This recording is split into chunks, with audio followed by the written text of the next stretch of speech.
ကမကျွေးလို့လားမမွေးလို့လားဟမ် တလေးပါသားရေသားချောင်းတော့ချအောင်ပဲလာတော့လေကွယ်ကဲမင်းမာရလေးမှတ်မိလားပြန်ပြောပြအောင်ဟောစကားမများရဘူးမစော့ရဘူးမကဲရဘူးစာကောင်းကောင်းလို့တငယ်ချင်းနေနဲ့တဲ့အောင်နေပြီးတော့မေ့ပြန်ပြီမမင်းဖဲ့ပေးတယ်သမင်းနေဟင်းနေမုတ်တေကုံအောင်စားရမယ်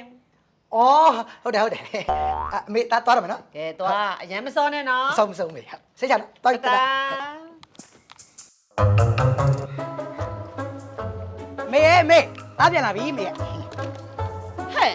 မင်းကဘာလို့မဟုတ်ဘူးလေမေသားလေအမေသားလေအမေဒေါ်လာလာရဲ့တလေးပါတလေးပါ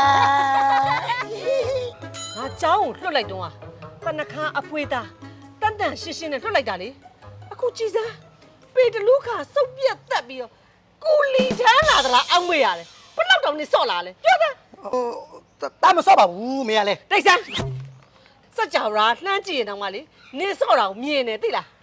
ဆရာမငါ့ကိုလှမ်းတိုင်နေနေသူများမုတ်တွေကိုလှုပ်စားလို့ဆိုဟမ်နေကငါပြည့်ပြည့်စုံစုံထည့်ပေးလိုက်တယ်လေနေကငါမကျွေးလို့လားမမွေးလို့လားဟမ်ဟုတ်အဲ့လိုမဟုတ်ပါဘူးအမေရဲ့ဟိုတငယ်ကြီးရဲ့ယူတင်ကြီးကလေအရန်စားလို့ကောင်းတာအဲ့ဒါသားလည်းမနေနိုင်လို့ဟိုလူစားမိသွားတာအမေမတော့ယူတင်ကြီးမထည့်ပေးလိုက်တာအဲ့ဒါအမေသူကအပြစ်တင်နေတယ်ဟမ်အဲ့လောက်တော့စော့လာတဲ့ကောင်နင်နားပြီးသားဖတ်နားပြီးသားဖတ်အမေတော့ပုံမလားအမေမမယ်နော်အမေအကန်ကြီးထိုက်လိုက်မယ်နော်အမေလောက်ပါနော် bim bam bam bim bam bim bam bam bim bam bim bam bam bim bam bim bam bam bim